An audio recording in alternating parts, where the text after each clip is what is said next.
Well, hello everybody. I thought today we would take a look at StormQuest. You're like, StormQuest? What is StormQuest?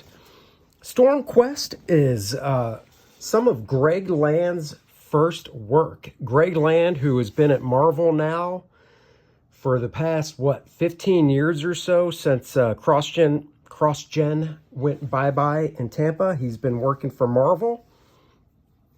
Greg has a very realistic style, photorealistic style. I don't think it's any big news to anyone that he uses photo reference in his work, but that's cool. Lots of illustrators in the past use photo reference.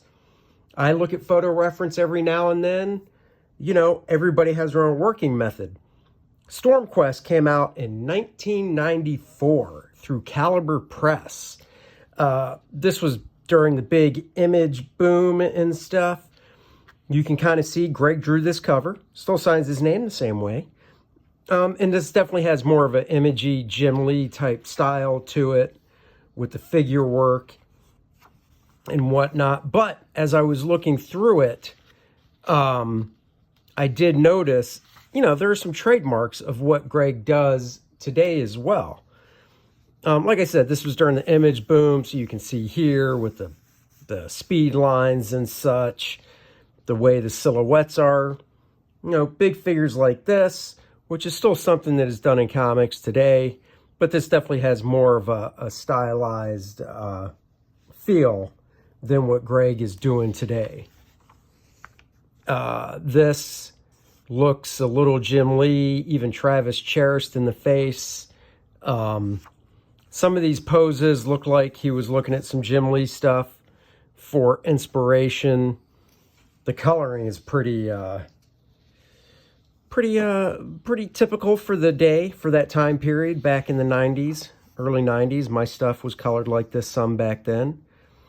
But then you can see here, you know, that he might have tried looking at some reference for that figure.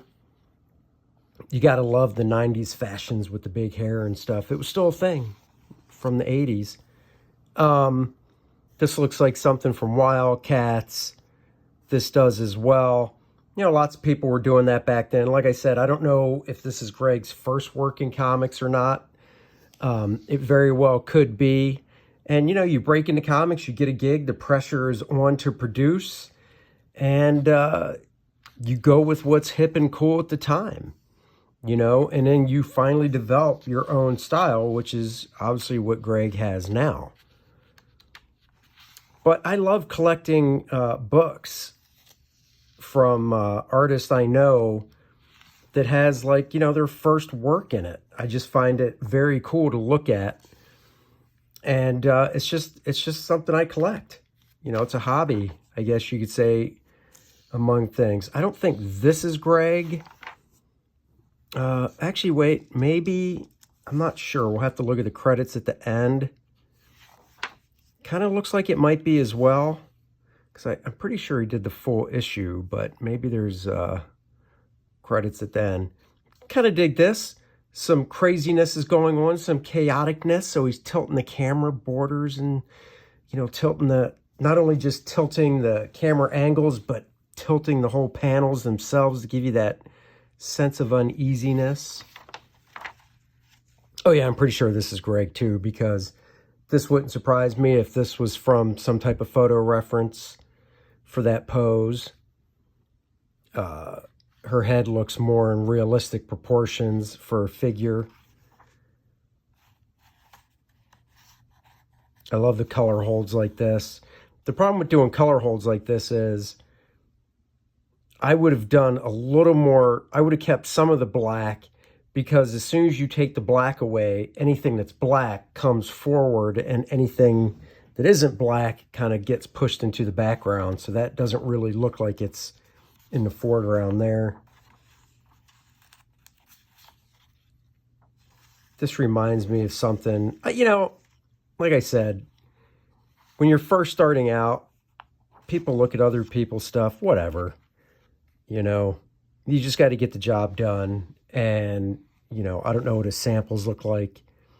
This looks like it's from a photograph, but he's trying to do some cool design stuff back here as well. So, oh, yep, this was by Greg. Here you go. There's a signature there. You know, this is like an Adam Hughesy type thing, you know, cutting the panel border along the outline of her clothing and in her hair. That's kind of an Adam Hughes type design thing. Kind of neat. And of course, you got the classic pinup of the characters there. I haven't read this stuff in a long time, so I got to be honest, I don't remember the story at all.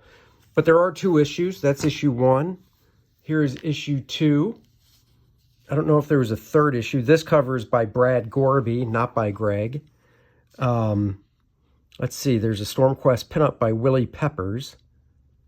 Oh, this one might not be drawn by Greg. Hold on. I thought, oh no, pencils Greg Land. Yeah. There's some Darkness Chronicles thing in the back, I guess. So this is drawn by Greg, inked by Jerry Foley. This actually has kind of a Jay Lee feel to it with what Jay was doing back then in his work. Introduced Stormquest.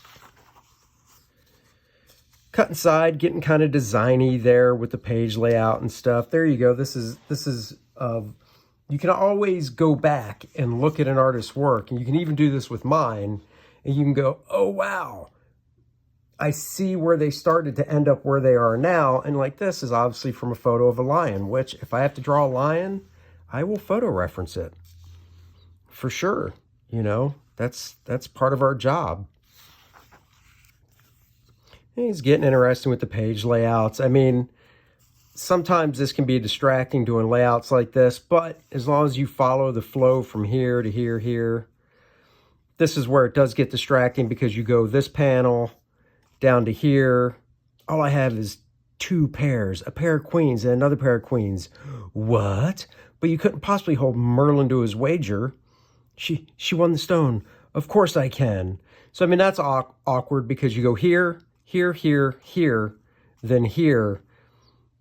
So, you know, that's why when you do layouts like this, it's just tricky. I mean, you got this balloon popping over this panel, so it's like, okay, but do I read this one next and then over to here? If that's the case, this one should have been a little lower. So, live and learn, couple 9-panel grids. We've got some creatures here. This looks like something I've seen before. You guys might know. I got a sneeze coming on. Oh, man. Oh, glad I'm not on video. You don't want to see what just came out of my face. This looks kind of, I don't know. Obviously, and when I started out in comics, I made lots of mistakes too. I still make mistakes. It's a nice layout, drawing-wise. Obviously, that leg is just crazy big.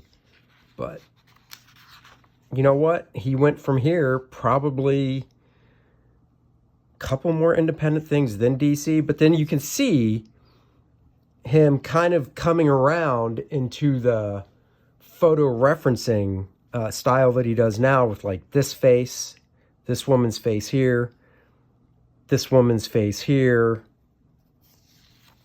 maybe that guy's face. You know, this pose looks like it was probably referenced. So early on, you can see where Greg was going with his work. And, you know, when you start off, it's kind of one of those things, you want to get funky with layouts. Sometimes doing a funkier layout when you're first starting off can kind of hide things, because you see the layout instead of, if this was, you know, a typical, how many panels is this? 1, 2, 3, 4, 5, 6. It's 7 panels. So instead of just being typical 7-panel layout, where you could still play with the size of the panels and work in a big image and stuff, you do something like this to kind of, obviously it makes the page more interesting, but it also is a way to kind of mask any drawing faults you might have as a beginning artist. Gotta say, I've never been a fan of a two-page spread of just like some goopy type explosion or whatever. I don't care if it's, and this is the writer, not Greg, but it's just, to me, that's real estate. That should be really cool, something to look at. It's a two-page spread, and that is just not it. Here, two-page spread, you got the figures all over the place and stuff. Just kind of reminds me of Deodato some. But like I said, I love collecting this stuff. Here's a Stormquest pinup by Willie Peppers and Bob Hickey. Continued, let's turn the page, get to the continuing. Oh, nope, this is a totally different story. This is not Greg Land art.